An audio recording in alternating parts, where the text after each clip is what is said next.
होगा। किसी से हम मिलते हैं तो मिलना यदि सुख देता है तो बिछोड़ना दुख देगा। इसे कौन टाल सकता है महाराज? जनक जी इसलिए विदा नहीं देना चाहते हैं क्योंकि बेटी को कौन विदा देना चाहता है? किसी की इच्छा नहीं होती बेटी हमारी घर से चली जाए। बेटी विदाई के समय हर पिता की बड़ी विचित्र स्थिति हो जाती है। हर पिता की स्थिति विचित्र होती है। और यहाँ तो एक नहीं, 4 बेटियां विदा देनी है। सीता, उर्मिला, मांडवी, सुकृति, 4 बेटियों को विदा देना है। महाराज जनक जी कैसे विदा करेंगे? विश्वामित्र जी ने समझाया। तब जनक जी ने कहा कि ठीक है महाराज, जब आप कहते हैं तो कल हम विदा दे देंगे शिवरंजन में। विश्वामित्र जी के समझाने पर जनक जी ने विदा देने के लिए तैयार होते हैं। कल सीता जी चली जाएगी, यह बात पूरे मिथिला नगरी में फैल गया। लोग सुनकर के शिथिल हो गए। रात्रि में कोई भोजन नहीं करते, कोई शयन नहीं करते, किसी की आंखों में नींद नहीं। क्यों? कि कल सीता चली जाएगी। राजभवन में कोई किसी से बोलता तक नहीं है। विदा की पूरी तैयारियां हो गई।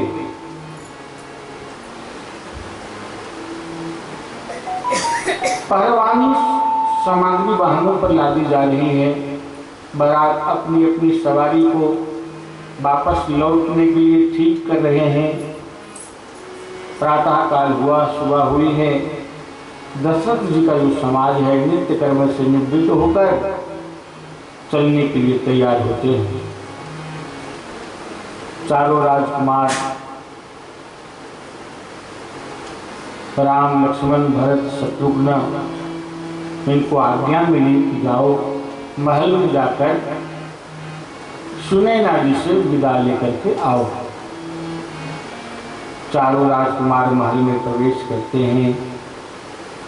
माँ सुनैना जी को प्रणाम किया और विदा मांग रहे हैं। भगवान राम कहते हैं कि माता जी, हम बालक हैं और आप माँ हैं। हमें बालक समझते हुए हम पर प्रेम रखिएगा और हम विदा हेतु आए हैं, हमें विदा करें। सुनैना जी ने जामाताओं को मुंह मीठा करवाया और विदा दी है। इधर मिथिला का जो समाज है चारों तरफ से खड़ा है। शहनाइयां विदाइयों के सुर में बजने लगी है। सबकी आंखों में आंसू भर आए। राजभवन में चारों बेटियां तैयार हो रही है। सीता जी के पाले हुए जो तोता और मैना थे वो भी विदाई के अवसर पर सीते सीते सीते की रट लगाकर पंख फड़फड़ाने लगे। सुनैना जी को ऐसा लग रहा है कि कहीं न सीता के वियोग में शायद ये पक्षी अपना प्राण न दे दे, इसलिए पिंजरों सहित पक्षियों को अवध भेजने की आज्ञा दे दी। पुत्रियों को विदा करते हुए सुनैना जी के नेत्र भर आए। श्रुति, कीर्ति, मांडवी, उर्मिला सुनैना माता के चरणों में आकर प्रणाम करती है। सुनैना जी ने सबको आशीर्वाद दिया है और स्त्री धर्म का बोध दिया और सुंदर संस्कार प्रदान करती है। अंत में जब सीता जी बंधन करने के लिए आती हैं तो माँ सुनैना कुछ बोल न पाई। सीता जी को अपने गोद में बिठाया। कलेजे से चिपकाकर रोती हुई सुनैना जी सीता जी से कहती है कि बेटी, पुनी पुनी सिया गोद कर ले, देई आशीष सिखावन देहि। होए संतत पियहि पियारी, सिर यही बात आशीष हमारी। सीता जी को गोद में बिठाकर सुनैना जी कह रही कि बेटी ससुराल जाना ना, सासु ससुर गुरु सेवा करहूं, पति रूख लखिया यशु अनुसर हूं। जानकी बेटी तू जहां जा रही है वह कुल बहुत ऊंचा है बेटी, उस कुल के गौरव को निभाना बेटी, सास ससुर की सेवा करना और पति रुख लखी आयसु अनुसरहु, मतलब पति का रुख यानी इशारा, पति अपने आंखों के इशारा से क्या चाहता है बेटी वो समझकर व्यवहार करना, अपने पति की आज्ञा का पालन करना। इधर वैदेही की विदा की पूरी तैयारियां हो गई है। जनक जी के छोटे भाई पुष्पकेतु और शतानंद जी राजभवन में प्रवेश करते हैं। गोस्वामी जी ने लिखा, बंधु समेत जनक तब आए, प्रेम उमगी लोचन जल छाए। आज महाराज जनक जी की भी स्थिति बहुत विचित्र है। जनक जी के पांव ढीले पड़ गए हैं। ज्ञानी जनक आज एक स्तंभ का सहारा लेकर पुत्री की विदाई में महाराज जनक जी रो रहे हैं। पुष्पकेतु शतानंद जी उनके आंखें भर आई है। सुनैना जी आकर जनक जी को धैर्य बंधाती है। सुनैना जी ने महाराज जनक जी को समझाया कि महाराज आप शांत हो जाइए, देखिए पुत्री को तो विदा देना ही पड़ता है। जनक जी कहते हैं कि सुनैना तुम्हारी बात ठीक है बेटे, पर पुत्री की विदाई के समय मुझे इतनी वेदना होगी, इतना तड़प होगा, मैं कभी जानता न था। सुतिकेत्री, मांडवी और उर्मिला जनक जी के चरण स्पर्श करती है और जनक जी अपनी पुत्रियों को हृदय से लगा लेते हैं। किंतु जब सीता जी प्रणाम करने को आई है, चरण स्पर्श करने को आई, तो गोस्वामी जी ने लिखा, लिन्हे राई उरे लाई जान की, मिटी महा मर्यादा ज्ञान की। जब सीता जी जनक जी के चरण स्पर्श करने को आई हैं, तो जनक जी के जो ज्ञान की मर्यादा थी वो टूट गई। सूद बुद्ध सब भूल गए महाराज जनक। हिलकियों से रोते हुए अपनी पुत्री के मस्तक को नम्र कर दिया। सीता जी को छोड़ते ही नहीं, कलेजे से चिपका लिया। चारों पुत्रियां विदा हुई, सब नगर की सीमा तक पहुंचे हैं। अब जनक जी मेहमानों से मिलते हैं और हाथ जोड़कर क्षमा मांगते हैं कि महाराज हमसे यदि कोई अपराध हुआ है, कोई भूल हुई है, सेवा में कोई कमी हुई है तो आप क्षमा करिएगा। जनक जी चारों जामाताओं से मिलते हैं, किंतु जब राम जी से महाराज जनक मिलते हैं विदाई के समय में, तो राम जी से मिले हैं तो ब्रह्म भाव से मिले। और जनक जी ने राम जी से कहा कि आप तो मुनियों के महेश एवं पारमहंस हैं, आप साक्षात ब्रह्म हैं, मुझे भक्ति और प्रेम का दान करिएगा। जनक जी ने राम जी से आग्रह की थी। कन्यादान हर पिता को नम्र बनाता है। कन्यादान ही एक ऐसा दान है कि व्यक्ति को अहंकारी नहीं बनाता। और दान हो सकता है कि हमें अहंकारी बना दे, लेकिन कन्यादान नम्र बनाता है। दान करने वाले दाता हमेशा झुकते ही रहते हैं। देखिए राजा जनक जी ने कन्यादान किया और साथ में दायित्व दिया है। 1,00,000 कामधेनु, सहस्र गौ माताएं भेंट की, हजारों हाथी, हजारों बैलगाड़ियों में भरकर रत्न मोती इत्यादि भर करके भेजा है। साक्षात लक्ष्मी जगत जननी जहाँ प्रकट हुई हो वहाँ धन की क्या कमी है। बहुत सारा दायित्व भी दिया, वैभव भी दिया। इतना सब कुछ देने के बाद भी जनक जी ने उसकी नम्रता देखी, हाथ जोड़े हुए झुके हैं। जनक जी दशरथ जी के पास जाते हैं और उनकी गोद में मुंह छुपाकर जनक जी बहुत रो रहे हैं। अब कहते हैं कि महाराज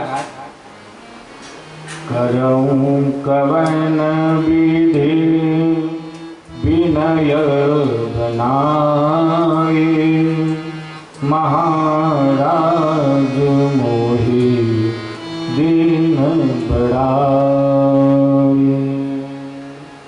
करऊं कवन विधि विनय बनाए, महाराज मोहि दीन बढ़ाए। दशरथ जी के गोद में मुंह छुपाकर जिस प्रकार बालक रोता है, उस प्रकार महाराज जनक जी उनके गोद में सिर रखकर रो रहे। जनक जी ने महाराज दशरथ जी से कहा कि महाराज आपने मुझे बड़प्पन बहुत दे दिया है। महाराज आप इतने दिन जनकपुर में रुके हैं, ये आपकी बहुत बड़ी कृपा हुई। ये महाराज हमारी चारों पुत्रियां, चारों बेटियां आपके घर जा रही है, मेरी कन्याएं सीधी है। महाराज हे अवधपति, यदि इनकी कोई भूल हो जाए तो आप मेरी भूल समझकर माफ कर देना, कन्याओं को क्षमा कर देना, ऐसी प्रार्थना की। जनक जी की आंखों में आंसू हैं और जनक जी की आंखों में आंसू को देखकर महाराज दशरथ जी के भी नेत्र भीग गए। दशरथ जी के भी आंखों में अश्रु छलकने लगा। दशरथ जी ने जनक जी को समझाया कि महाराज आप चिंता न करिए, आपकी जो पुत्रियां हैं वो मेरी ही बेटियां हैं। महाराज आप ऐसी चिंता ना करें। सीता जी की विदाई के समय किसी ने स्वप्न में भी नहीं सोचा होगा कि अयोध्या से जाने के बाद सीता को वन में जाना पड़ेगा, चित्रकूट में कुटिया का सेवन करना पड़ेगा, ऐसा किसी स्वप्न में भी नहीं सोचा था। प्रारब्ध का खेल देखिए कैसा है, जो महलों में पली है और विदा तो ले रही है, लेकिन वहां जाने के बाद क्या होगा, जो घटना घटी है इसकी कोई कल्पना भी नहीं की थी। राजा दशरथ जी ने जनक जी को समझाया और पालकियां धीरे धीरे आगे बढ़ाई गई। जनक जी, सुनैना जी तथा नगर के लोग पालकियों के पीछे पीछे चलने लगे। तब दशरथ जी ने जनक जी को कहा कि महाराज अब आप लौट जाइए, कहाँ तक साथ जाएंगे। तब जनक जी ने एक बार पुनः अपने सभी बेटियों से मिलने की इच्छा व्यक्त की। चारों पालकियां खड़ी हैं और उर्मिला, सुप्तिकृति, मांडवी पालकी का पर्दा उठाते हैं। जनक और सुनैना अपनी तीनों बेटियों से मिलते हैं। सब रो रही है, सबके माथे के ऊपर हाथ फेरा महाराज जनक जी ने, शांत कराया। और अंतिम पालकी जो सीता जी की थी, उस पालकी का जब पर्दा खोला गया तो सीता जी अपनी माँ से कहती हैं, माँ क्यों इतना रोती है? आपने मुझे जिस कुल में भेजा है ना माँ, वो बहुत महान है, चिंता की कोई बात नहीं। सीता जी समझा रही है अपनी माँ सुनैना को, और इतना समझाते समझाते कहते कहते स्वयं सीता जी की आंखों में अश्रु भर आए। सीता जी रोने लगी तो सुनैना जी ने कहा कि बेटी, अभी तो तुम मुझे समझा रही थी और खुद रो रही है, स्वयं रोने लगी। तब सीता जी ने कहा कि माँ, तुम हमारी चिंता बिल्कुल मत करना। मुझे एक चिंता सताती है माँ कि मेरे पिता वृद्ध हो गए हैं। जाते समय बस मैं एक यही प्रार्थना करती हूँ कि मेरे पिताजी का ख्याल रखना, अब वे वृद्ध हो गए हैं। यह सुनकर महाराज जनक जी तो भूमि पर बैठ गए, खिड़कियों से रो रहे हैं। पालकी का पर्दा नीचे गिराया गया। दशरथ जी ने जनक जी का हाथ पकड़कर उन्हें खड़ा किया है और विदा किया। महाराज जनक जी वापस आए हैं। पूरा महल सुना सुना लगता है। विवाह का जब अवसर आता है तो लोग बड़े आनंद में होते हैं, लेकिन जब बेटी घर से चली जाती है तो ऐसा लगता है कि घर का सारी संपदा, सारी खुशियां लेकर चली जाती है। गोस्वामी तुलसीदास जी ने लिखा, बीच बीच वनवास करी मग लोगन सुख देत, अवध समीप पुनीत दिन पहुँची आई जने। मार्ग में ठहरते हुए दशरथ जी का समाज अयोध्या पहुंचा है। शुभ मुहूर्त में बारात अयोध्या वापस आई है। अयोध्या के नगर लोग जो बारात में नहीं गए थे, सब लोग दौड़े हैं और जो महिलाएं थी, वृद्ध माताएं, सब पालकियों के पर्दे को उठा उठाकर नई वधू को देख रही हैं, आशीर्वाद भी प्रदान कर रही हैं। बड़ा आनंद है। कौशल्या जी, सुमित्रा जी, कैकेयी जी का आनंद का क्या वर्णन करना। सारा नगर खुशी से नाच रहा है। चारों दुल्हा दुल्हन राजभवन के द्वार पर खड़े हैं। द्वाराचार हुई, रस्म हुई। राजभवन में प्रवेश करके चारों दुल्हन स्वर्ण सिंहासन पर विराजमान हुए हैं। कौशल्या जी ने सबकी आरती उतारी। दशरथ जी ने द्वार पर खड़े याचकों को खूब दान दिया है। वशिष्ठ जी को अपने निवास स्थान पर पहुंचाया गया। बहुत ही आनंद उत्सव मनाया अयोध्या में। चार दूल्हा, चार दुल्हन से आज अयोध्या नगरी भाव विभोर है। जो रस्म होती है वो सब पूरी कराई गई। उसके बाद महाराज दशरथ जी कौशल्या जी के सामने जनक जी की खूब बड़ाई कर रहे हैं।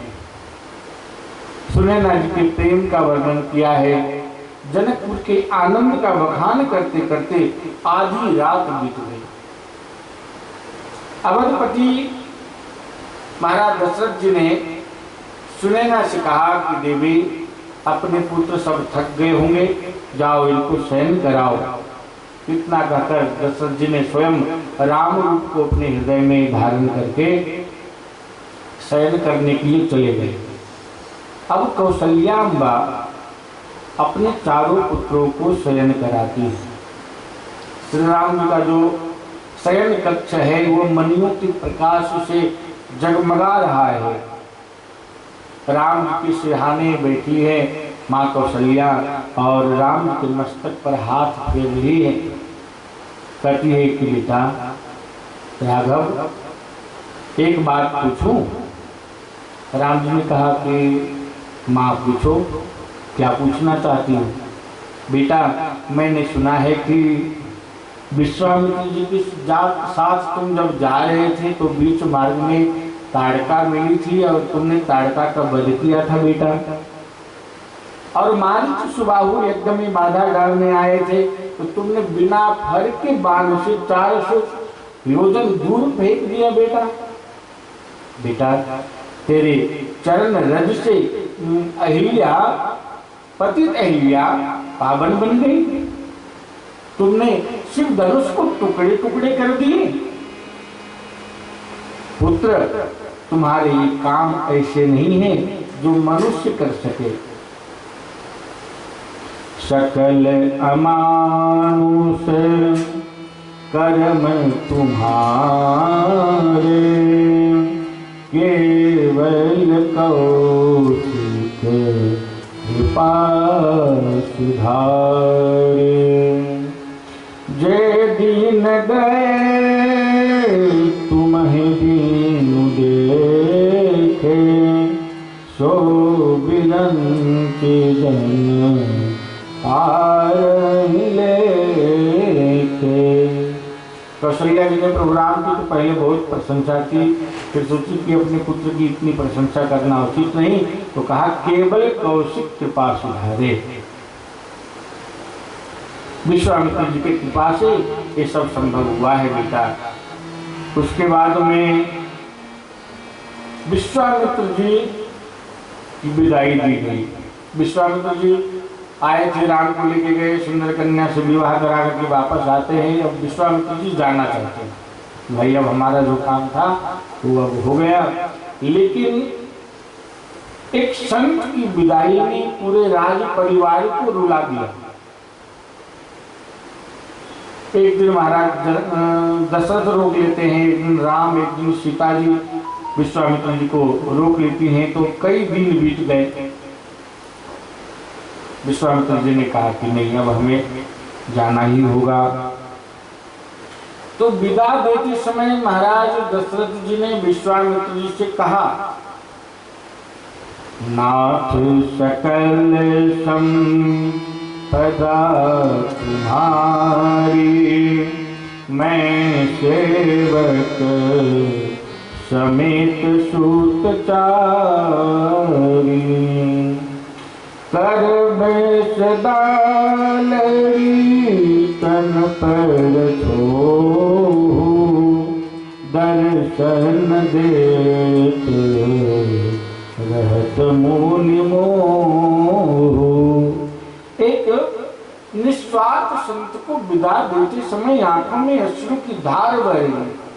रोते रोते महाराज दशरथ जी ने कहा कि हे नाथ, नाथ सकल संपदा तुम्हारी, कि नाथ यह सब संपत्ति आपकी है। मैं पुत्रों के साथ, अपनी देवियों के साथ आपका सेवक हूँ महाराज। आप विरक्ति के इतनी ऊंचाई पर हैं कि मैं आपको सब कुछ समर्पित करने के बाद भी आपको प्रसन्न नहीं कर सकता। मैं आपको क्या दे सकता हूँ? एक भीख मांगता हूँ। महाराज दशरथ जी ने कहा, मैं आपसे भीख मांगता हूँ कि अब मैं तो वृद्ध हो गया महाराज, ना जाने इस शरीर से कब प्राण चला जाए। मेरा समय पूरा हो चुका है, परंतु मैं एक प्रार्थना करता हूँ कि जब भी आपको समय मिले तो कृपा करके अयोध्या आते जाते रहिएगा, हमारे इन बालकों पर कृतार्थ करते रहिएगा, दर्शन देते रहिएगा। इतना कहते कहते हिरकियों से महाराज रोने लग गए। सबको आशीर्वाद देकर विश्वामित्र जी विदा होते हैं। गोस्वामी तुलसीदास जी ने कहा कि राम कथा तो समुद्र, कौन पार पा सकता है, समुद्र के समान है। गोस्वामी जी ने कहा कि सिर्फ मैंने आचमन कराया है, मैंने मेरी वाणी को पवित्र करने के लिए थोड़ी राम कथा का वर्णन किया। जो मनुष्य इस कथा राम जन्म की, राम जी के यज्ञोपवीत की कथा, राम विवाह की कथा और श्रद्धा से आनंद के साथ इस कथा को श्रवण करते हैं अथवा श्रवण करवाते हैं, उन सभी का भगवान मंगल करते हैं, सबका मंगल होता है, कथा सुनाने वाले को और कथा सुनाने वाले को। भगवान श्री राम उसके जीवन को आनंद से, उत्साह से भर देते हैं। गोस्वामी जी ने लिखा, निज गिरा पावन करन कारण राम में तुलसी कहो, रघुबीर चरित गान बारिधि पार कवि कबने लहो, उपबीत व्याह उत्साह मंगल सुनिज सादर गावै, वैदेही राम प्रसाद तेजन सर्वदा सुख पावहि, श्री रघुबीर विवाह दे सप्रेम गावहि सुनहि, तिनके सदा उत्साह मंगलायतन राम जसु। इस आशीर्वाद के साथ तुलसीदास जी ने बालकांड की कथा को यहाँ विराम दिया। बोलिए श्री रामचंद्र भगवान की, सद्गुरुदेव भगवान की जय। श्री राम जय राम जय जय राम, श्री राम जय राम जय जय राम, श्री राम जय राम जय जय राम, श्री राम जय राम जय जय राम, श्री राम जय राम जय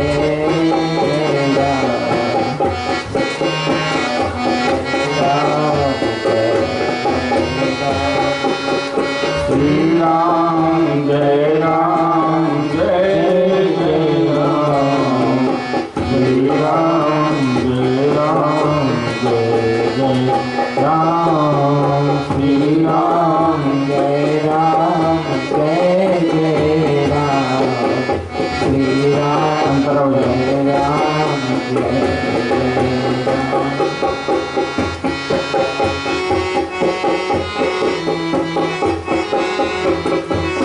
श्री रामचंद्र भगवान की जय। बालकांड को विराम दिया गया। अब अयोध्या कांड की कथा प्रारंभ हो रही है। अयोध्या कांड में भगवान श्री राम जी का वनवास इत्यादि हम श्रवण करेंगे। गोस्वामी जी ने लिखा है, यस्यांके च विभाति भूधर सुता देवापगामस्तके, बाले बाल विदुर्गले च गरलम, यशोरसी व्यालराट सोयं भूत विभूषणा सर्वदा सर्वाधिक, सर्वदा सर्व सर्वगतः शिवा शशिनिभा, श्री शंकर पावतु मां। प्रसन्नताम्यानगताभिषेकस्तथा न ममलो वनवास दुःखतः, मुखाम्बुजश्री रघुनन्दनस्य मे, सदा कुशामङ्गलमङ्गलप्रदा, नीलाम्बुज श्यामलकोमलाङ्ग, सीता समारोपितवामभागं पाणौ महासायकतारुतापं नमामि रामं रघुवंशनाथं। श्री गुरुचरण सरोज रज निज मन मुकुर सुधारि वर्णौ रघुवर विमल यश जो दायक फलता। गोस्वामी तुलसीदास जी ने भगवान राम को वंदन किया, शिव को वंदन किया, गुरु के चरण कमलों की धूलि से अपने मन रूपी दर्पण को साफ कर करके भगवान श्री राम जी के निर्मल यश का वर्णन करता। गोस्वामी जी ने कहा, जो धर्म अर्थ काम और मोक्ष चतुर्वर्ग पुरुषार्थ को देने वाला है। धर्म अर्थ काम और मोक्ष। अब तो अयोध्या कांड की चौपाइयां प्रारंभ होती है। गोस्वामी जी ने लिखा है, जब ते राम ब्याही घर आए, नित नव मंगल मोद बधाए, भुवन चारी दर्शन भूनर भारी, सुकृत मेघ बरसई सुख बारी। जब से भगवान श्री राम जी विवाह करके अयोध्या में आए हैं तो प्रतिदिन नित्य नया मंगल उत्सव हो रहा है।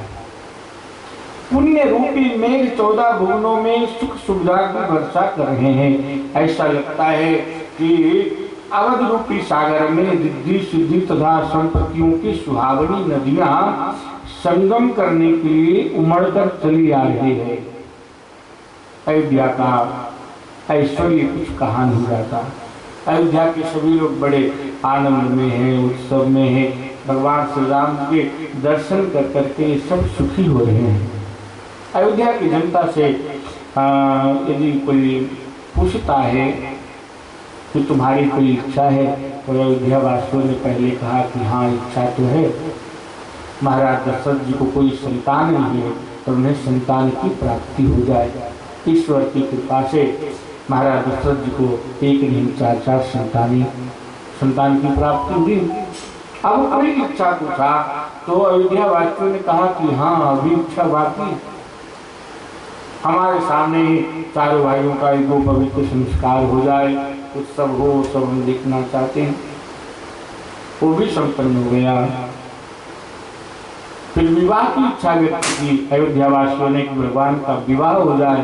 विवाह विधि भी संपन्न हो गई। सारी इच्छाएं पूरी होती जा रही है। अब चारों भाइयों का विवाह हो गया। अब पूछा लोग कि भाई अब तुम्हारी क्या इच्छा है? तब अयोध्या वासियों ने कहा कि हमारे रहते हुए हमारे सामने ही भगवान श्री राम जी का राज्याभिषेक हो जाए तो यही हमारी कामना, यही हमारी इच्छा है, राम जी का राज्याभिषेक हो जाए। अब देखिए प्रथम चौपाइयों के बाद ही पूरा प्रसंग बिल्कुल मोड़ ले लेता है। अधिक इच्छाओं को बढ़ना एक दुख का कारण बनता है। अयोध्या वासियों की इच्छाएं दिन प्रतिदिन बढ़ती जा रही है और इच्छाओं को बढ़ना ही तो दुख का कारण है। रामचंद्र जी को देखकर सब बड़े सुख में हैं, आनंद में हैं।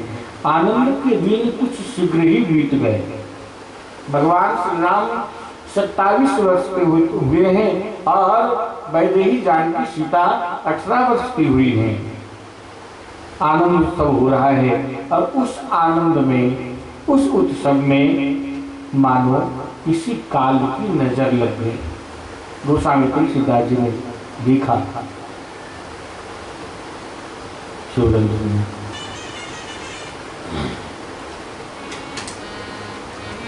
एक समय सब सहित समाजा राज सभा रघु राज विराजा सकल सुकृति मूरत नर नाऊ राम सुयश सुनि अति उठाऊ राव स्वभाव मुकुर कर लेना बदन बिलोकी मुकुट सम कीन्हा श्रवण समीप बयसी तकेसा मनहु जरठ फल हसो करेसा। एक समय सब सहित समाजा राज सभा रघु राजू राजा। एक समय समाज सहित महाराज दशरथ जी राजसभा में बैठे थे। सभी लोग महाराज जी के गुणगान कर रहे थे। उसी समय महाराज दशरथ जी ने एक आईना लिया। राव स्वभाव मुकुर कर लिन्हा, आईना को लेकर अपने मुख को देखा, अपने मुकुट को टेढ़ा देखा, कान के पास जो बाल थे उसको सफेद देखा, तो मन में एक भाव जागृत हुई कि अब बुढ़ापा आ गया और ये मुझे कुछ कहना चाहता है, अपना राज्य में राम को समर्पित कर दूं। और उसी समय दशरथ जी अपने गुरु वशिष्ठ जी के पास जाते हैं और कहा कि महाराज अब मेरा राम लायक हो गया है, मैं अपने पुत्रों की विशेष प्रशंसा करूं महाराज ये उचित नहीं है, परंतु मैं सत्य कहता हूं कि सब लोग राम की गुणगान गाते हैं, राम की प्रशंसा करते हैं महाराज, इसलिए मैं चाहता हूं कि अपना राज्य अब राम को समर्पित कर दूं। वशिष्ठ जी बड़े प्रसन्न हो गए इस विचार से और महाराज दशरथ जी से कहा कि बेगी विलंब न करिए नृप साजी सब ही समाज सुदिन सुमंगल तब ही जब राज हो युवराज। शुभ विचार शुभ संकल्प जब तुम्हारे मन में उत्पन्न हुआ है तो शुभ संकल्प को अतिशीघ्र करो, इसमें विलंब ना करो। मुहूर्त पूछा कि महाराज मुहूर्त कौन सा अच्छा रहेगा? कहा कि जिस दिन राम राज्य को स्वीकार कर ले वही शुभ मुहूर्त है, इसमें मुहूर्त देखने की आवश्यकता नहीं, अपने राज्य सत्ता समर्पित करने की कोई मुहूर्त देखने की आवश्यकता नहीं। राम जिस दिन स्वीकार कर ले वही मुहूर्त शुभ है। तदेव लग्नम सुदिनम तदेवा ताराबलम चंद्रबलम तदेवा। महाराज दशरथ जी अपने राजभवन में आए हैं। मुदित महीपति मंदिर आए सेवक सचिव सुमंत बुलाए कहि जय जीव शीश तीन नाए गोप सुमंगल बचन सुनाए। राजभवन में महाराज दशरथ जी आकर के अपने सेवकों सहित मंत्री सुमंत को बुलाया और सबको सुंदर मंगलदायक समाचार सुनाया। सारे लोग इस समाचार को सुनकर बड़े प्रसन्न हो गए, आनंद हो गए और सब लोगों ने महाराज दशरथ जी को आशीर्वाद दिया कि हे महाराज मेरा उम्र भी आपको लग जाए, इतने प्रसन्न हो गए। मंत्री सुनी अमुदित सुनत प्रियवाणी अभिमत विरव परव जनुपानी बिनती सचिव करहि कर जोड़ी जियहु जगतपति बरस करोड़ी।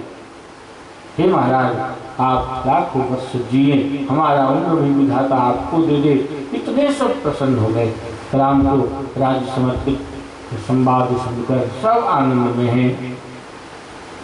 गुरु वशिष्ठ जी से प्रार्थना करते हैं कि महाराज आप राघव के पास जाइए और ये समाचार दीजिए कि कल ही राम का राज्याभिषेक होगा, तो जो नियम है, जो संयम है, उसका पालन करें। गुरु वशिष्ठ जी भगवान राम के पास आते हैं कि नियम बताने के लिए कि राघव कल तुम्हारा राज्याभिषेक होगा। जब राम जी ने देखा कि गुरु चलकर मेरे द्वार पर आए हैं, राम जी गुरु जी के सामने हाथ जोड़कर प्रणाम करके वंदन करते हुए कहा कि हे नाथ, सेवक के यहाँ स्वामी का आगमन ये तो मंगल का सूचक है और अमंगल का हरण करने वाला है।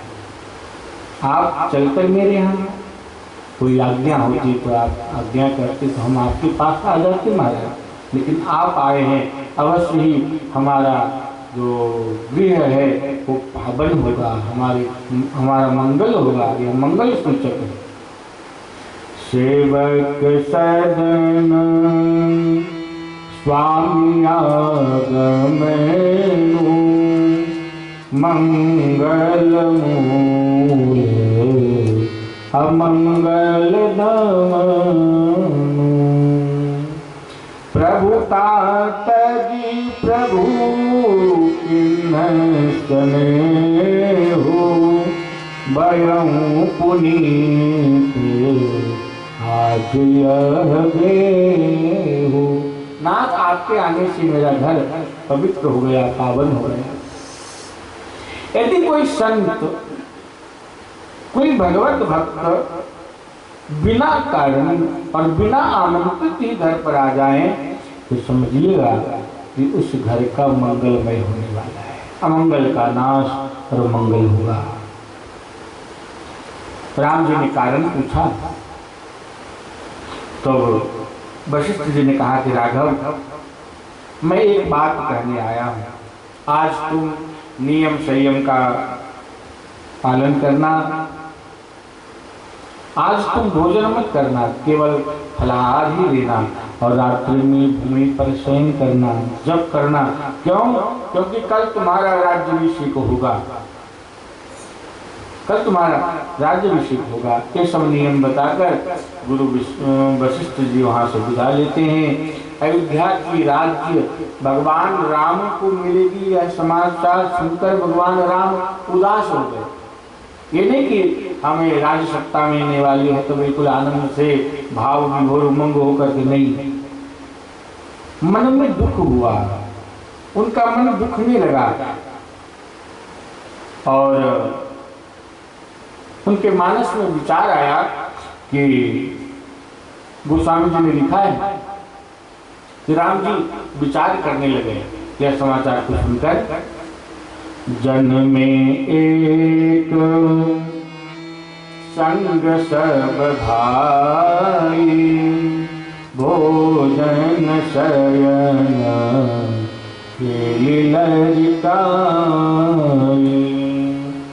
कर्ण वेद उपदीप विवाह, संग संग सब भयऊ छाह। पर विमल वंशय अनुचित को, अनुज बिहारी बढ़ी अब से को। राम जी के मानस में एक विचार आया कि हम सभी भाइयों का जन्म एक साथ हुआ और लड़कपन में भी खाना, खेलना और घूमना सब एक साथ हुआ है। कर्णवेद, उपवेद, विवाह सब साथ साथ में हुआ है। परंतु यह उत्तम कुल में एक बात अनुचित है कि छोटे भाइयों को छोड़कर केवल बड़े भाई को राज्याभिषेक क्यों? देखिए, राम जी को राज्य गादी प्राप्त का विचार बिल्कुल अच्छा नहीं लगा। उन्हें ऐसा लगा कि राज्य तो मेरे भरत को मिलना चाहिए, मुझे नहीं। राम जी ने विचार किया, उन्हें लगता है कि मैं तो बड़ा हूँ, ज्येष्ठ तो हूँ और भरत छोटे हैं, यदि राज्य गादी मुझे मिलेगी तो मैं और बड़ा बन जाऊंगा और भरत और छोटा हो जाएगा। इसलिए यदि भरत को राज्य मिले तो भरत भी बड़ा और मैं भी बड़ा, दोनों हम बराबर हो जाएंगे। यह भाव था भगवान राम का। रोज के नियमानुसार लक्ष्मण जी राम जी के पास आते थे सेवा करने के लिए, लेकिन आज जब लक्ष्मण जी आए तो भगवान राम को उदास देखा। आज राम जी को भरत की याद आ रही थी, उदासीनता थी। पूरी अयोध्या में आनंद उत्सव है, सब लोग यही मना रहे हैं कि काली लगन भली केतिक बारा। अयोध्या में सब लोग यही कहते हैं कि प्रातः काल कब होगा, कब राम जी का राज्याभिषेक होगा, हमारी मनोकामना कब पूरी होगी। सब लोग बड़े आनंद में हैं, नाच रहे हैं, गा रहे हैं और इधर देवताओं की गति होती है। सब जो आनंद में है, उत्सव में, तुलसीदास जी लिखते हैं कि सभी देवताओं ने एकत्रित होकर विचार किया कि राम जी का यदि राज्याभिषेक हो जाएगा तो रावण का वध कौन करेगा। और जब तक रावण का वध नहीं होता है हम लोग स्वतंत्र नहीं होते। रावण हम सबको पीड़ा ही देता रहेगा, दुख ही देता रहेगा, हमारे जीवन पूरी परेशानी में चली जाएगी। इसलिए स्वार्थी देवताओं ने सोचा कि राज्याभिषेक में कोई विघ्न हो जाए, कोई बाधा हो जाए तो अच्छा रहेगा। जिस प्रकार चोर को चांदनी रात अच्छी नहीं लगती, ठीक उसी प्रकार देवताओं को अवध में जो खुशी का प्रकाश फैल रहा है, लोग आनंद उत्सव मना रहे हैं, देवता लोग को बिल्कुल पसंद नहीं आ रहा। सारे देवता चिंतित हैं। अवध में राज्याभिषेक की तैयारियां धूमधाम से चल रही है और उधर देवता लोग उसमें विघ्न पड़ जाए उसकी तैयारी में लगे हैं। सरस्वती जी का आवाहन किया। माँ सरस्वती देवताओं के स्तुति पर प्रकट हुई। देवताओं ने जाकर चरणों में वंदन किया सरस्वती माँ को और कहा कि माँ, तुम तो अयोध्या में जो राम जी का राज्याभिषेक होने वाला है ना, माँ आप जाकर ऐसा कुछ कर दो कि बाजी बिल्कुल पलट जाए, राम जी के राज्याभिषेक होने की जगह पर राम जी को वनवास मिले, राम राज्य को छोड़कर वन चले जाएं, ऐसी कुछ कृपा करो। देवताओं की इसी प्रार्थना पर माँ सरस्वती ने देवताओं पर टिप्पणी की है और कहा कि देवताओं, ऊंच निवास नीच करतूती, देखी न सके पराई विभूति। देवतागण आप रहते हो ऊंचे पर, आपका कर्म बड़ा नीच है। अरे अयोध्या में राज्याभिषेक की दीपावली जगमगा रही है तो तुम उसमें एक दीपक प्रज्वलित करके योगदान नहीं दे सकते, तो स्वार्थ के फूंक से उस जगमगाते हुए दीपक खुशियां को क्यों बुझाना चाहते हो। देवताओं ने माँ सरस्वती जी का चरण पकड़ लिया कि हे माँ, परोपकार करना तुम्हारा धर्म है, मैं विनती कर रहा हूँ कि आप कृपा करो, कृपा करो। बहुत प्रार्थना किया देवताओं ने माँ सरस्वती की, तब सरस्वती ने बात मान ली देवताओं की। गोस्वामी जी लिखते हैं, संध्या काल का समय है और वह विघ्नेश्वरी सरस्वती, जहाँ आनंद उत्सव चल रहा था, लोग नाच रहे थे, गा रहे थे, अब वहाँ वो प्रवेश कर रही। नाम मंथरा मंदमती, चेरी के कई देश, अयस पितारी ताहि करी, गिरा गई मति फेर। सरस्वती जी अयोध्या में पहुंचती हैं और मंथरा की बुद्धि पलट गई। जब मंथरा की बुद्धि में प्रवेश करी विघ्नेश्वरी ने और मंथरा अयोध्या से बाहर आई है, नगर के सजावट को देखा, उत्सव को देखा, लोग नाच रहे हैं, गा रहे हैं, तो पूछा कि काहे की खुशी चल रही है। तब कौशल्या जी के दासी ने मंथरा से कहा कि अरे पगली, तुम्हें कुछ पता नहीं।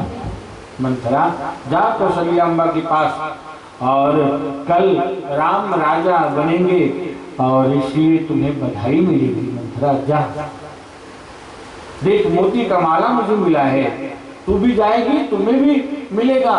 मंथरा नाचो नाचो। सब लोग मंथरा को कहने लगे, परंतु राज्याभिषेक शब्द को सुनकर मंथरा को ऐसी पीड़ा हुई है जैसे किसी ने उसके हृदय रूपी घोड़े पर अंगार रख दिया। इस प्रकार मंथरा को दुख होने लगा। गोस्वामी जी ने लिखा कि राम तिलक सुनी भावुर दाहू। राम राज्याभिषेक के समाचार को सुनकर मंथरा के हृदय में दाह हुआ तो जलने लगी। भयंकर निश्वास श्वास छोड़ते छोड़ते वह महल में आई। देखिए अभी तक बाहर क्या हो रहा है इस बात की कोई जानकारी नहीं। कैकेयी अम्बा को, कैकेयी जी को कुछ भी पता नहीं है। महाराज दशरथ जी अभी कैकेयी के पास आए ही नहीं थे, कुछ समाचार दिया ही नहीं था। राज्याभिषेक की तैयारियां तो एकाएक होने लगी थी। अब कैकेयी जी खड़ी है, मंथरा वहां आई है और प्रणाम किया। कैकेयी ने मंथरा से पूछा कि अरे मंथरा आज कुछ बोलती नहीं है। बहुत बोलने वाला व्यक्ति यदि मौन हो जाए तो समझिएगा कि कुछ गंभीर बात है। मंथरा बहुत बोलती थी लेकिन आज जब आई तो कुछ बोलती थी, मौन है। तो पूछा क्या बात है, आज कुछ बोलती क्यों नहीं, क्या हुआ तुम्हें मंथरा? तब वो कुछ नहीं बोलती। कैकेयी जी को चिंता हुई कि कहीं मेरे राघव को कुछ हो तो नहीं गया, कुछ बोल नहीं रही है। सबसे पहले कैकेयी ने यही पूछा कि मंथरा मेरे राघव तो कुशल मंगल है, आनंद में है, तो कुछ बोलती क्यों नहीं, क्या हुआ तुम्हें मंथरा? जब राम की कुशल क्षेम पूछती है कैकेयी तब मंथरा कहती है राम ही छाड़े कुशल के ही आजू, जिन्हीं जिनेश देजू। देखा हूँ कैसे न जाए पूर शोभा, जो बलो मोर मन लोहा। मंथरा कहती है कैकेयी से कि देवी तुम्हारे लाडले राम को अयोध्या के राजगादी मिलने वाला है, वो तो कुशल से ही है। जा करके नगर की सजावट तो देखो, लोग नाच रहे हैं, गा रहे हैं, उत्सव मना रहे हैं और तुम्हें इसकी कोई जानकारी भी नहीं। विष घोलने का काम मंथरा करने आई है। राम राज्याभिषेक की समाचार को सुनकर कैकेयी जी तो बहुत प्रसन्न हो गई और अपने गले की मोती की हार निकालकर मंथरा को देने लगी। मंथरा सोचती है कि मैं करना कुछ चाहती हूँ और हो तो रहा है उल्टा, फिर भी मंथरा हिम्मत नहीं हारी। राम सीता का राज्याभिषेक हो जाए और कौशल्या माँ के साथ में खड़ी रहकर आरती उतारूं, उसके बाद मंथरा जो भी मांगेगी मैं तुम्हें देने को तैयार हूं। इतनी प्रसन्न हो गई थी कैकेयी। मंथरा ने कहा कि अरे रानी मुझे कुछ देने की बात तो बाद में करना, पहले ये बताओ कि राम राज्याभिषेक का समाचार मैंने तुम्हें दिया है कि इसके पहले तुम्हें और किसी से मिला? महाराज ने आपको समाचार दिया है?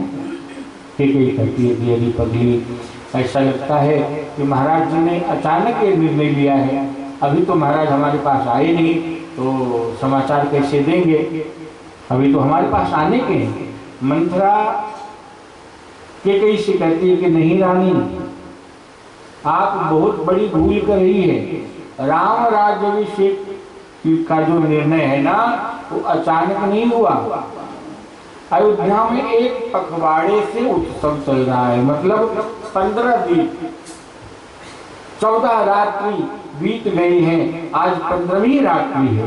मंथरा कहती है कि महाराज आपके महल में रोज आते हैं, रोज आपसे मिलते हैं, लेकिन देखो तो सही महाराज ने आपसे कितना पर्दा किया है, कितना छुपाया है।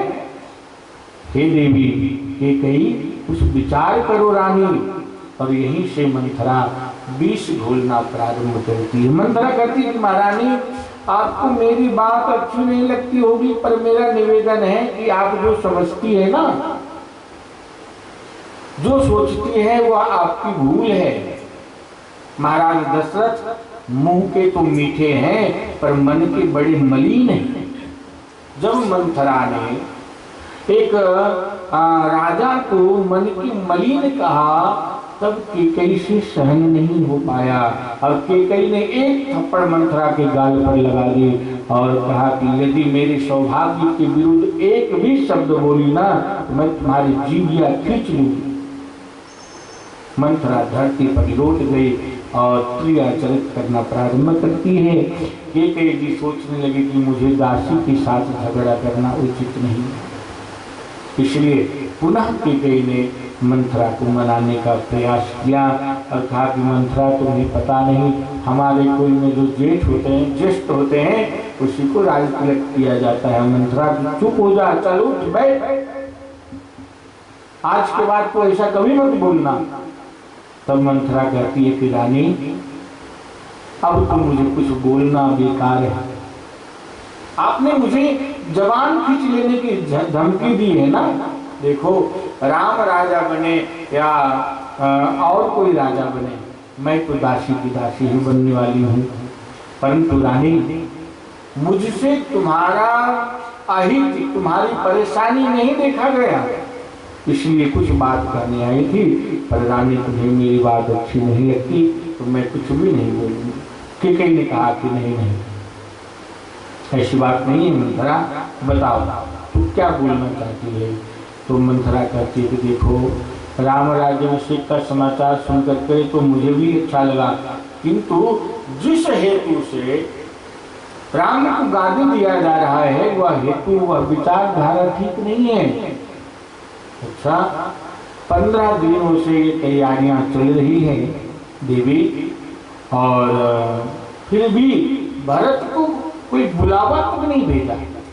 देखो तो सोचो सही, 15 दिन से तैयारियां चल रही है, भरत को कोई याद नहीं करता, भरत को बुलावा भी नहीं भेजा।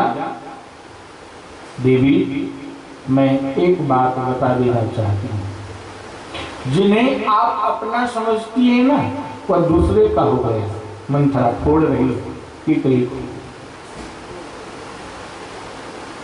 हे रानी मुझे तो और कोई दुख नहीं, देखो राजा दशरथ आपसे बहुत प्रेम करते हैं, तो कौशल्या जी और सुमित्रा जी को यह अच्छा नहीं लगता है, आपकी सोचें आपसे दुश्मनी करती है, इसलिए कौशल्या ने महाराज को बहकाकर राम गादी दिलाने का विचार किया है।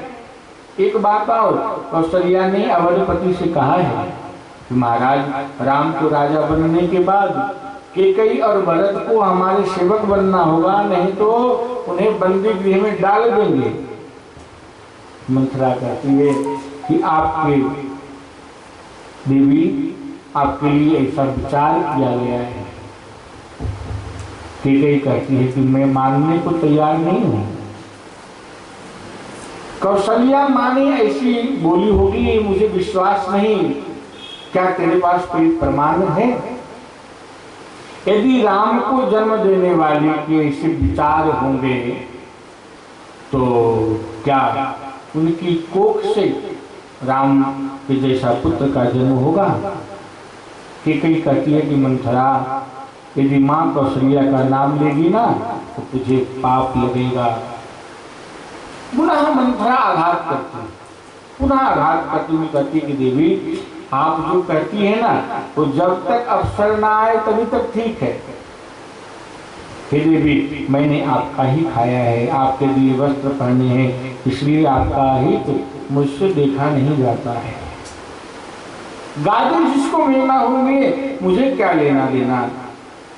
देखो कुछ राम जी की मर्जी, कुछ देवताओं की इच्छा, और कुछ माँ सरस्वती की रजोगुनी माया के कारण केकई की जो बुद्धि थी वो पलट गई,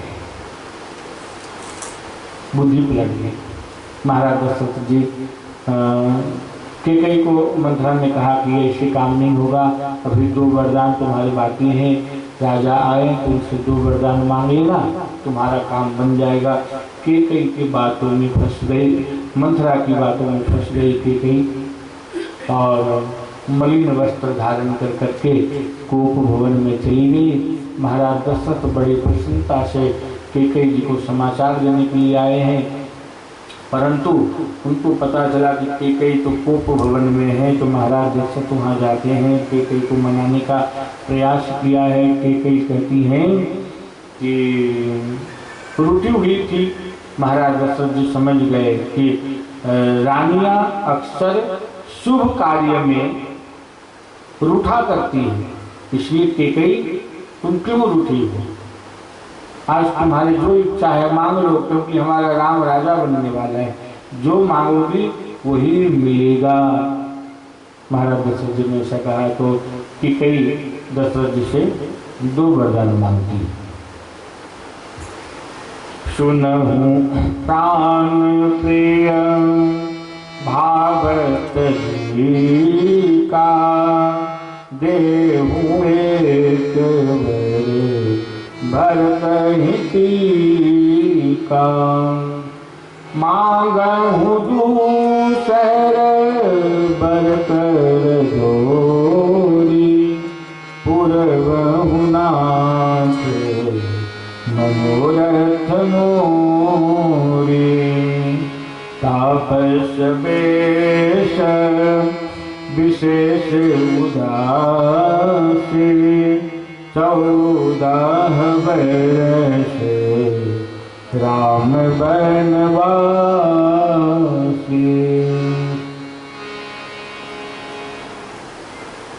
देहु एक वर भरत ही टीका। पहले वरदान में भरत के लिए राज्य अभिषेक और दूसरे वरदान में भगवान राम के लिए 14 वर्ष का वनवास केकई ने महाराज दशरथ जी से मांगे है। राम वनवास शब्द को सुनकर महाराज दशरथ जी की क्या दशा हुई होगी, इसका वर्णन गोस्वामी तुलसीदास जी नहीं कर सके। उन्होंने तो सिर्फ इतना ही लिखा कि जैसे सिंह की गर्जना को सुनकर वृद्ध हाथी कांपने लगता है, वैसे ही महाराज दशरथ जी राम वनवास शब्द को सुनकर कांपने लगे। उन्हें चक्कर आ गया, सारा राजमहल महाराज को घूमता हुआ नजर आने लगा। माथे हाथ मूंद दोई लोचन, गोस्वामी जी ने लिखा कि महाराज दोनों हाथ सिर पर धर के नेत्र बंद कर करके सोचने लगे, धड़ाम से पृथ्वी पर गिर पड़े। कुछ समय के बाद हिम्मत करके उठे और केकई के पास जाकर कहे कि केकई, तू कहीं मेरे प्रेम की परीक्षा तो नहीं ले रही है? यदि राघव प्रेम की परीक्षा ले रही है तो जल्दी बता, अन्यथा अघटित घटना घट जाएगा। केकई नहीं मानी, कहे कि महाराज मैं कोई प्रेम की ना तो परीक्षा कर रही है और ना तो कोई विनोद कर रही हूँ, मैंने जो कहा है वो सत्य है। राम को वनवास देना ही होगा। केकई के स्वभाव से, व्यवहार से महाराज दशरथ जी को पूर्ण विश्वास हो गया कि ये कोई प्रेम की परीक्षा नहीं, बिल्कुल हकीकत कह रही है। केकई की बात को सुनकर अब महाराज दशरथ बहुत व्याकुल हो गए, नेत्र से अश्रु बहने लगे। उन्हें विश्वास हो गया कि केकई कोई विनोद नहीं करे। जिस प्रकार बालक फूट फूट कर रोता है, उसी प्रकार महाराज दशरथ जी रो रहे हैं। मैं अयोध्या वासियों को क्या मुंह दिखाऊंगा? जब राम के ऐसे पुत्र हमें छोड़कर बन जाएगा तो हम किस प्रकार जिएंगे? दुखी होकर कौशल्या मुझसे पूछेगी कि महाराज राम का ऐसा क्या अपराध था जो आपने वन भेज दिया, तब मैं क्या जवाब दूंगा। नगर में बज रही शहनाइयां का स्वर महाराज को बाण के जैसे चुभने लग गए। राजा बहुत रो रहे हैं, सूर्य नारायण और सूर्य से प्रार्थना कर रहे हैं। बीच बीच में कठोर शब्द बोल करके कई महाराज पर आघात कर रही है। महाराज दशरथ कांपते हुए पुनः एक बार खड़े हुए और केकई के पास जाकर दशरथ जी ने हाथ जोड़कर प्रार्थना करते हुए कहे, केकई देवी, तू मेरा मस्तक काट दे, मैं मस्तक काट कर तुम्हें दे दूं। अपने हाथों से तलवार का प्रहार कर दे। केकई, राम विरह में मुझे मत मार। राम का विरह होने पर हमारी मृत्यु हो जाएगी। राम का वियोग हो उसके पहले ही कुछ ऐसी गति कर दो ताकि राम का विरह मुझसे देखा न जाए। केकई, तू भरत को गाड़ी दिलाकर क्या खुश होना चाहेगी?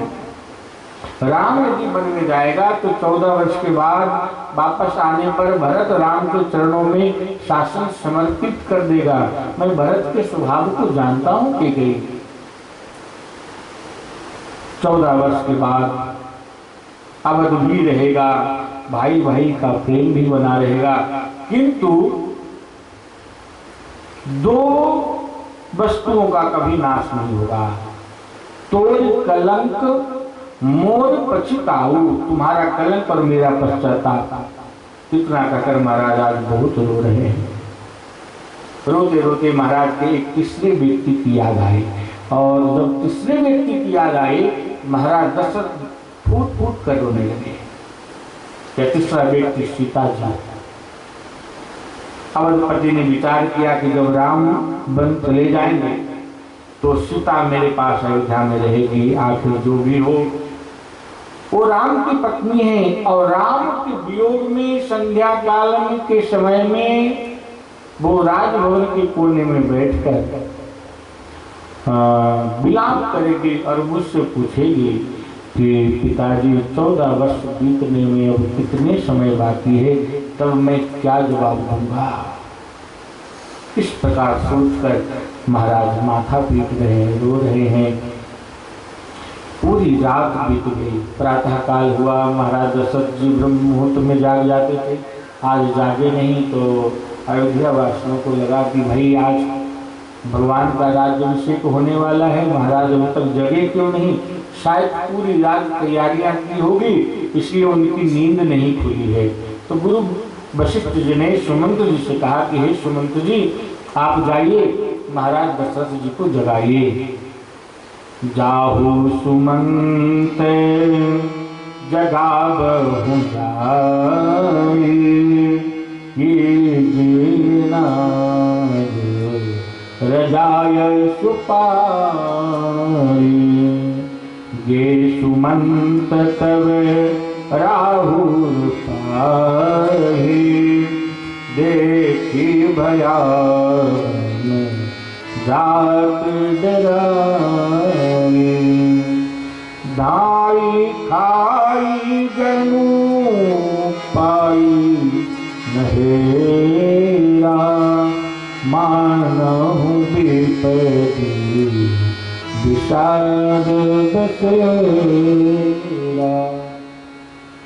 सुमंत जी महाराज को जगाने के लिए महल में आते हैं, और केकई के महल में जब आकर के सब घटना देखा, महाराज बिल्कुल अचेत होकर के पड़े हैं। राम राम राम पुकार करके अचेत अवस्था में है। सुमंत जी को महल बहुत भयावह दिखाई दे रहा है। केकई से पूछा कि महाराज जी को क्या हुआ, इनकी स्वास्थ्य खराब हो गई तो आपने सूचना क्यों नहीं भेजा है, आखिर बात क्या है। केकई ने कहा कि सुमंत जी महाराज कुछ बोलते ही नहीं, केवल राम राम रट रहे हैं। ऐसा लग रहा है कि राम से कुछ कहना चाहते हैं, इसलिए राम को बुलाकर लाइए। सुमंत जी गए और राम जी को बुलाने भगवान राम पूजा कर रहे थे और पूजा के वस्त्र में ही चले आए हैं। ठीक है, जिसे मिले हैं पिताजी की हालत को देख कर करके राम जी बहुत विचलित होते हैं कि जिनके हमारे जैसे चार पुत्र के पिता की ये दशा। केकई से पूछा कि आखिर बात क्या है। सारी दुर्घटना घट चुकी थी। केकई जी ने भगवान राम को बताई है। वनवास का जो वरदान मांगा था वो भी समाचार प्रोग्राम को मिला। अब भगवान राम को जब पता चला कि हमें वन जाना है तो प्रसन्न हो गए।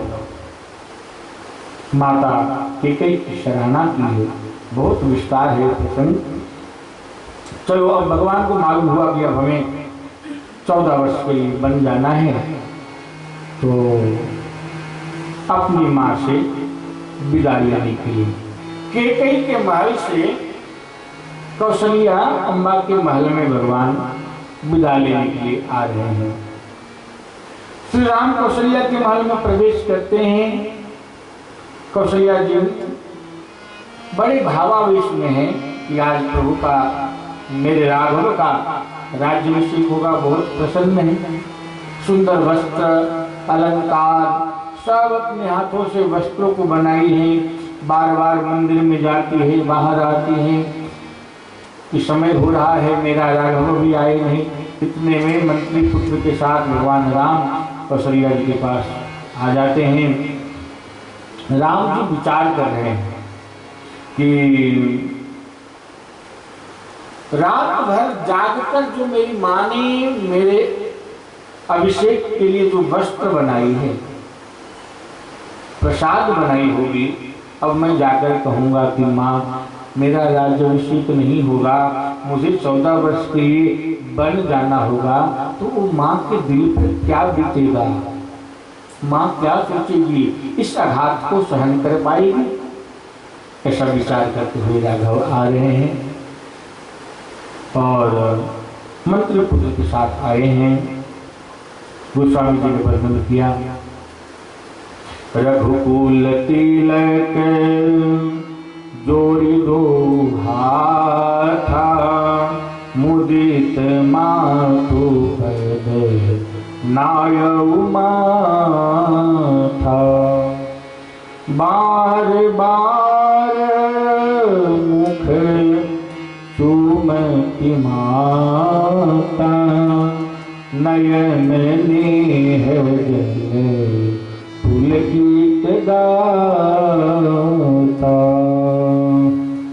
जब राम जी ने माँ को प्रणाम किया तो माँ ने आशीर्वाद दिया और राम जी को अपने हृदय से लगा लेती हैं और जो गहने थे, कपड़े थे, सब ला कर करके कौशल्या अम्मा राम जी के ऊपर न्यौछावर कर देती है। कहती है कौशल्या, राम जी बार बार राम जी को मुख चुम्बन करती है, प्रसन्नता से राम को अपने हृदय से लगा लेती है।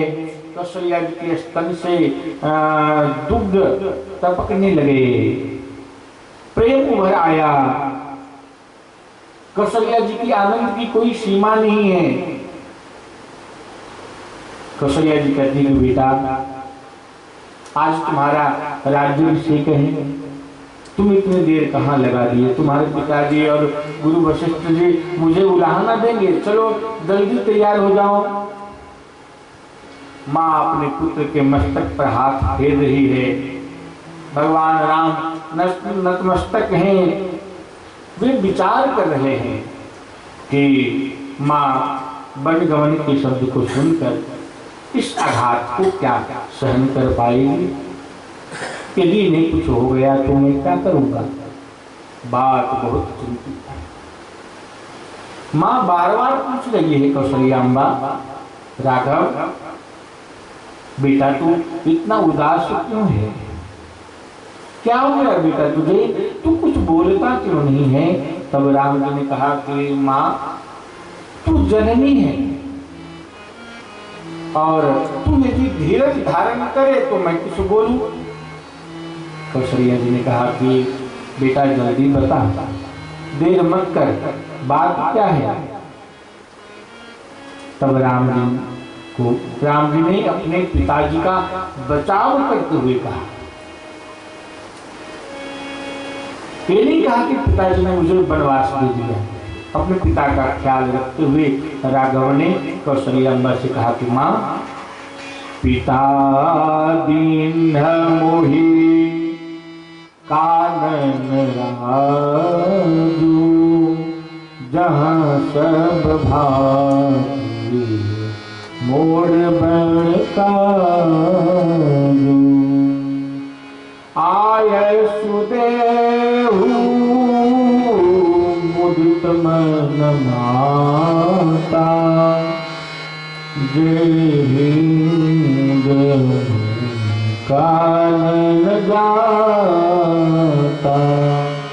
राम जी कहते हैं कि माँ, पिताजी ने मुझे वन का राज दिया है, जहाँ पर मेरा बड़ा कार्य सिद्ध होगा। माँ, जहाँ मैं ऋषि मुनियों के साथ रहूंगा, सायंकाल किसी वेदी पर बैठकर तुम्हें बहुत याद करूंगा। माँ 14 वर्ष जाते कितने समय लगेगा, मैं वन में अनेक अनुभवों को प्राप्त करके लौटूंगा, फिर तुम्हारे चरणों में प्रणाम करूंगा। माँ, पिताजी ने मुझे 14 वर्ष का वनवास दिया है, मुझे वन में जाना है। माँ, तुम प्रसन्नचित्त होकर मुझे आज्ञा दो, जिससे वन जाते समय मुझे आनंद मिले, सुख मिले। गोस्वामी तुलसीदास जी भजन कहते हैं कि वनवास के शब्द को सुनते ही कौशल्या जी बिल्कुल पत्थर के समान अवाक से हो गई। बहुत कठिनाइयों से कौशल्या अम्बा ने कुछ बोल नहीं कहा। कौशल्या जी कहती हैं, बेटा, पिताजी तुम्हें वन नहीं भेज सकते। क्यों? क्योंकि मैं तुम्हारे पिता के स्वभाव को जानती हूँ। बेटा, बताओ राघव, किसने तुम्हें वन जाने को कहा है? राम जी ने अपने संपूर्ण जीवन में कभी भी ये नहीं कहा कि माँ, कैकेयी अम्बा ने मुझे वन जाने को कहा है। कभी नहीं, पूरे जीवन में कभी नहीं कहा। कौशल्या जी के बार बार पूछने पर मंत्री सुमंत्र ने ये सारी बात बता दी कि कैकेयी जी ने महाराज दशरथ जी से 2 वरदान मांगे हैं, एक में भरत का राज्याभिषेक और दूसरे में 14 वर्ष के लिए वनवास। इस संवाद जब कैकेयी जी को, कौशल्या जी को मिला तो बिल्कुल मौन हो गए, कुछ नहीं बोल पाए। कौशल्या जी बिल्कुल शांत अधीर, रोते रोते भी राम को वन जाने की अनुमति प्रदान कर दी। कौशल्या जी ने कहा कि राघव, यदि केवल पिता तुम्हें वनवास दिए होते तो मैं रोक सकती थी, तुम्हें मना कर सकती थी, लेकिन तुम्हारी माँ तो कैकेयी नहीं, और जब कैकेयी ने भी तुम्हें आदेश दे दिया राघव, तो मैं नहीं रोक सकती। बेटा जा, तू जहाँ रहे प्रसन्न रहे, खुश रहे, आनंद रहे। रोती रोती कौशल्या जी ने राघव को वन जाने के लिए अनुमति प्रदान कर दी। जो पीतु मात कहो बन जाना, तो कानन छिप अवध समाना, बड़े भागी बन अवध अभागी, जो रघुवंश तिलक तुम त्यागी।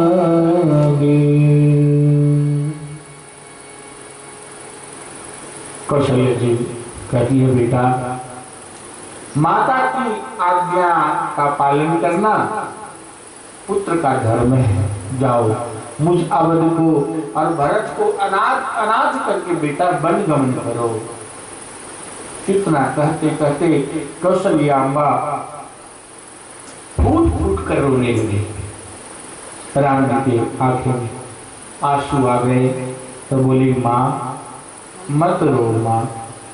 कौशल्या जी खूब रो रही है।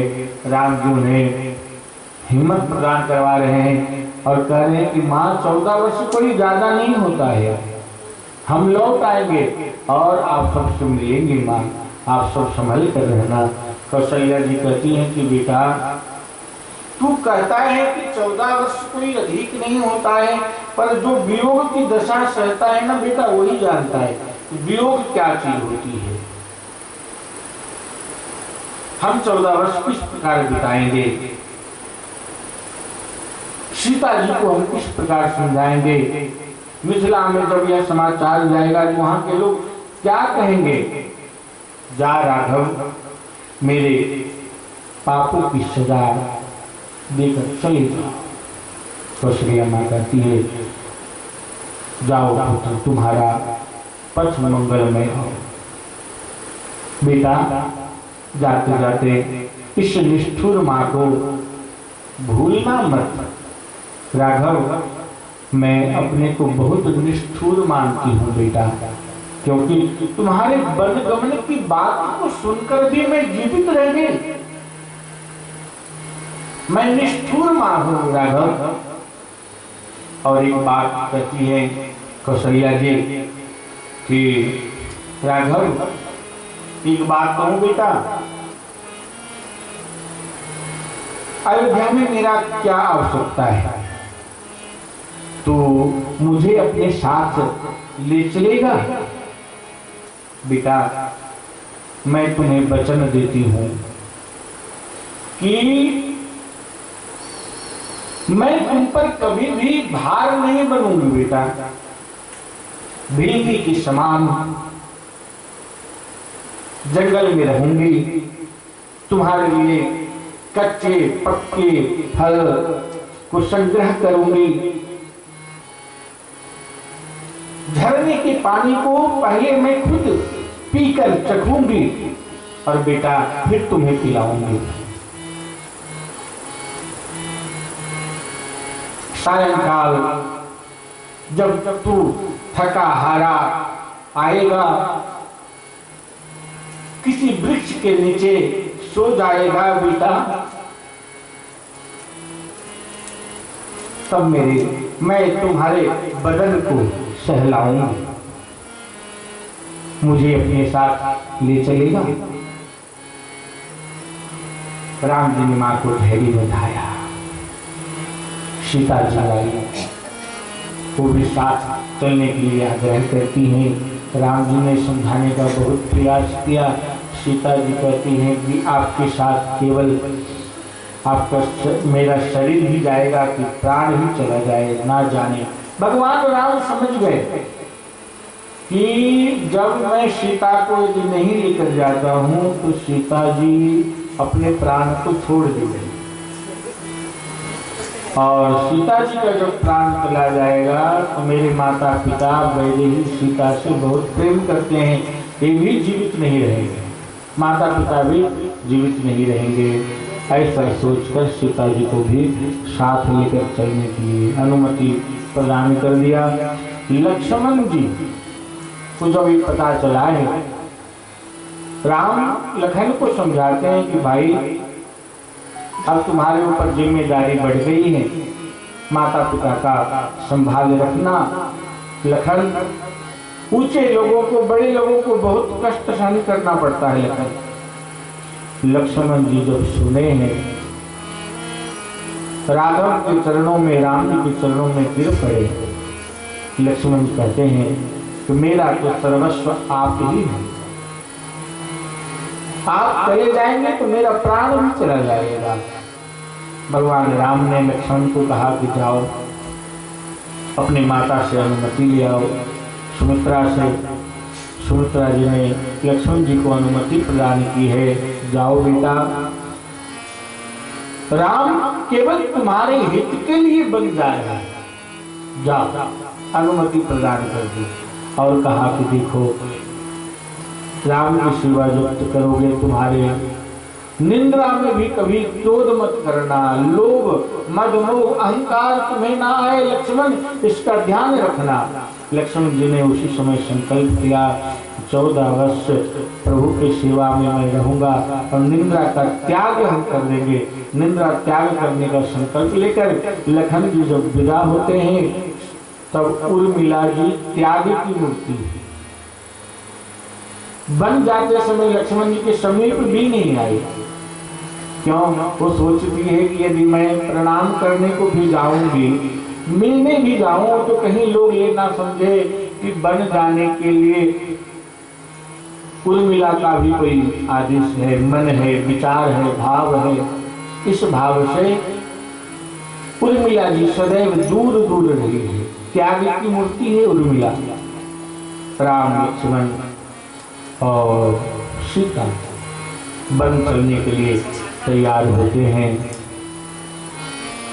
अब देखिए कौशल्या जी के भवन से निकलकर तीनों कैकेयी जी के भवन में आए हैं।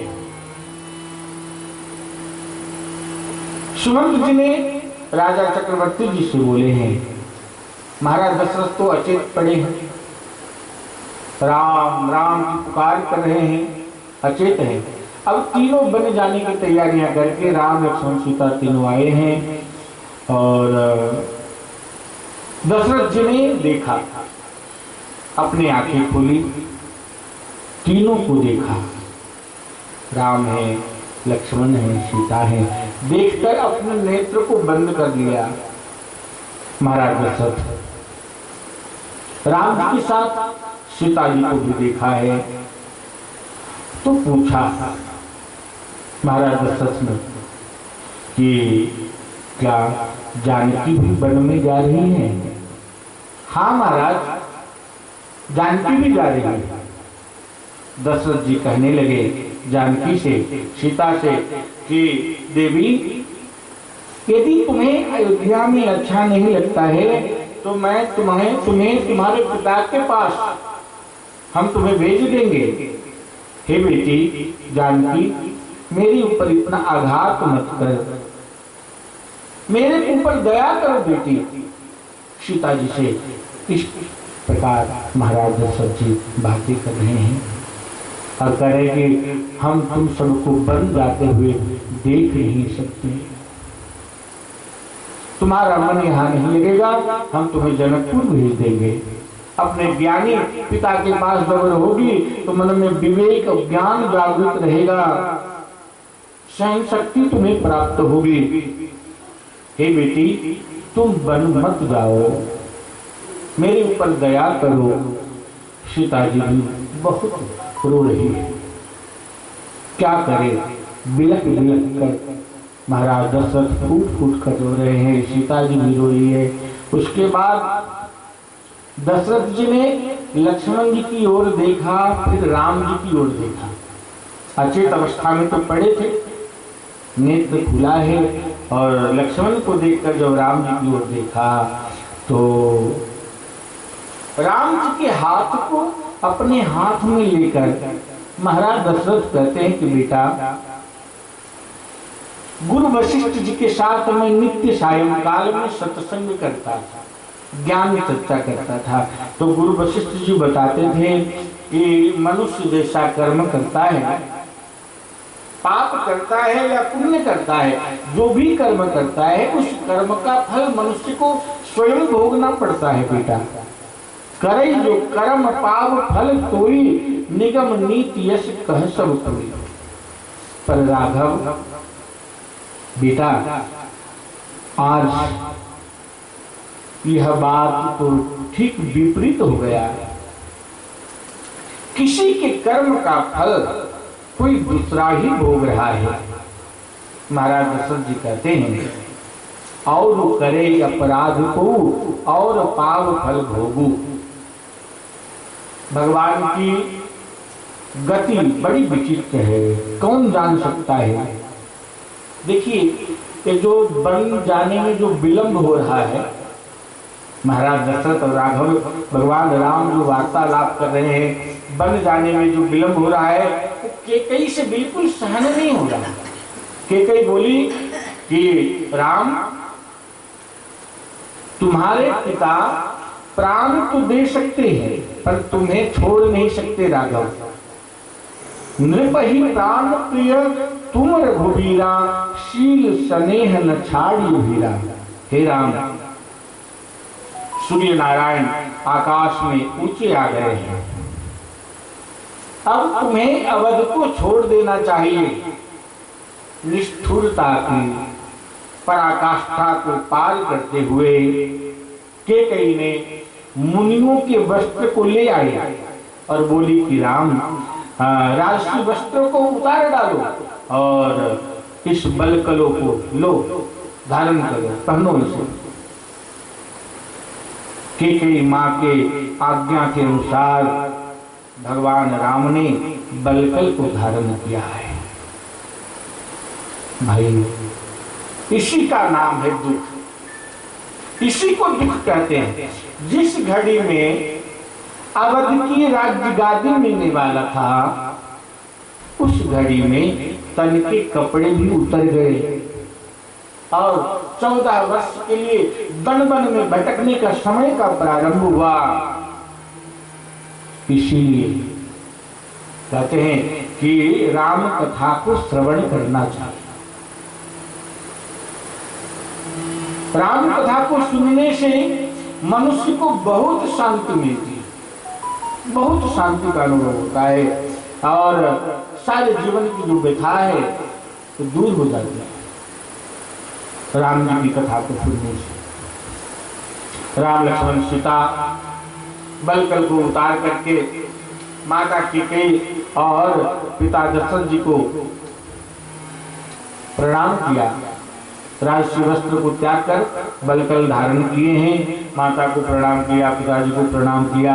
राजा दशरथ जी अचेत अवस्था में हैं। राम जी ने मंत्री सुमंत जी से पिताजी को संभालने के लिए प्रार्थना की और वन के लिए प्रयाण किया। गोस्वामी जी ने लिखा, सजीवन साधु समाज सब, बनिता बंधु समेत, बंदी विप्र गुरु चरण प्रभु, चले करें। बनवासी के वेश में राम सीता लक्ष्मण तीनों बन जाने को निकले हैं। नगर वासियों ने देख करके रोने लगे हैं, बोले कि राम, तुम ना जाओ, तुम चले जाओगे तो मेरे प्राण भी चले जाएंगे। सबको प्रणाम करते हुए, बड़ों को प्रणाम करते हुए भगवान श्री राम आगे बढ़ रहे हैं, लोगों को समझाते हुए धीरे धीरे आगे बढ़ रहे हैं और सारी अयोध्या वासियों को कहा कि आप सब मेरे माता पिता की सेवा करना, हम 14 वर्ष बाद तुम्हारे बीच में हम आ जाएंगे। परंतु अयोध्या के लोग नहीं मानते हैं, सब प्रोग्राम के साथ चल रहे हैं। गोस्वामी जी ने लिखा, जहाँ राम तहाँ सबुरे समाजो, बिनु रघुवीर अवध नहीं काजो। चले साथ यश मंत्र दृढ़ाई, सुर दुर्लभ सुख सजन बिहाई। अवध के सभी लोग यही कहते हैं कि जहाँ राम है वही सब सुख है, बिना राम के अयोध्या भी किस काम का। ऐसा सोचकर सब लोग साथ में चले हैं। राम सीता और लक्ष्मण गुरु वशिष्ठ जी के आश्रम में आए। जब बन जाने लगे तो अपने गुरु वशिष्ठ जी के आश्रम में आए हैं, गुरु जी को प्रणाम किया है। संतों का मत है कि जब सीता जी ने गुरु वशिष्ठ जी को प्रणाम किया तो आज गुरु वशिष्ठ जी की आंखों में भी अश्रु छलक आए, गुरु वशिष्ठ जी भी रोने लगे। राम प्रार्थना करते हैं गुरुदेव से कि गुरुदेव, हम तीनों बन जा रहे हैं, मेरे पिताजी का तबीयत बहुत खराब है गुरुदेव, और मेरी माँ कौशल्या बहुत रो रही है, चिंता से उनका मन बिल्कुल व्याकुल है, आप समझाइएगा, ख्याल रखिएगा। हाँ गुरुदेव, एक प्रार्थना और है कि जब भरत का राज्याभिषेक हो, भरत गादी पर बैठे, तो मांडवी और भरत को मेरे तरफ से आशीर्वाद दे दीजिएगा कि उनका राज्य अखंड रहे।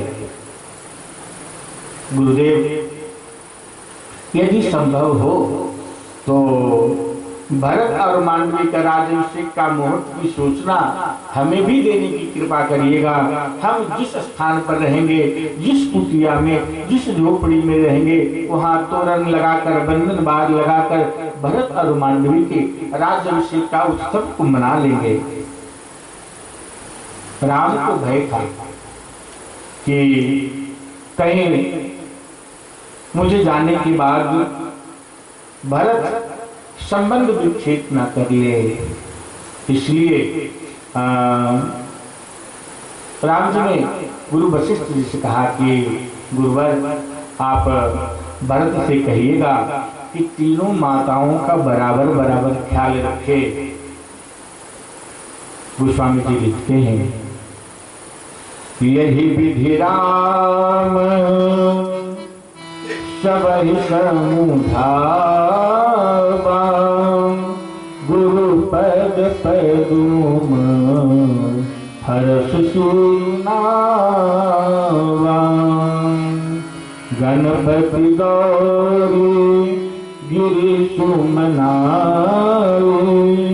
चले यशेषु पाई रघुराई।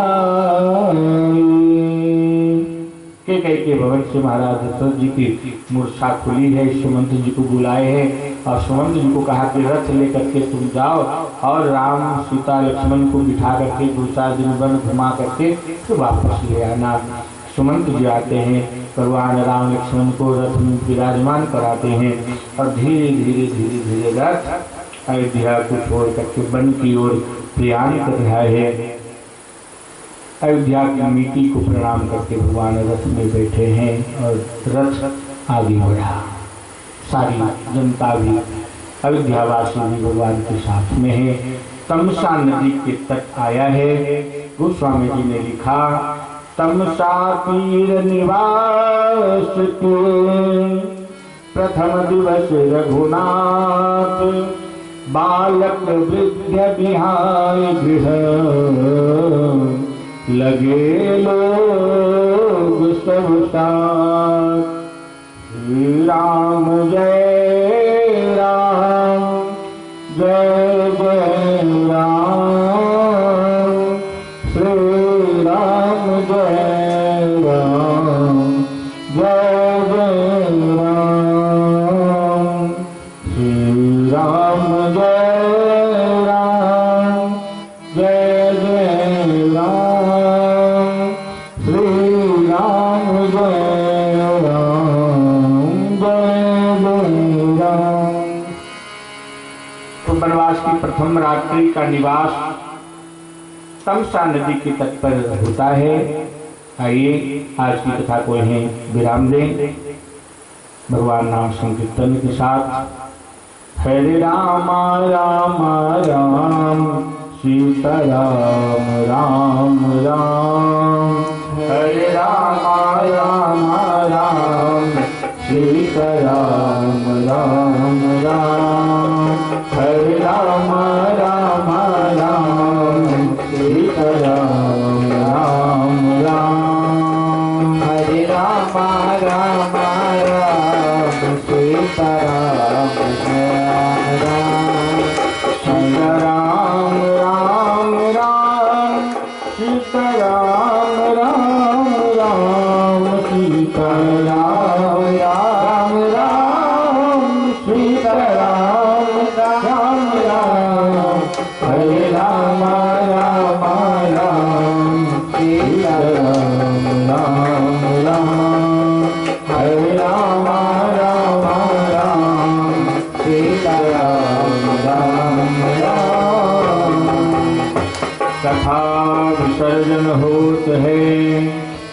शंभुनाथ हनुमान राम लक्ष्मण जानकी सदा करहूँ कल्याण।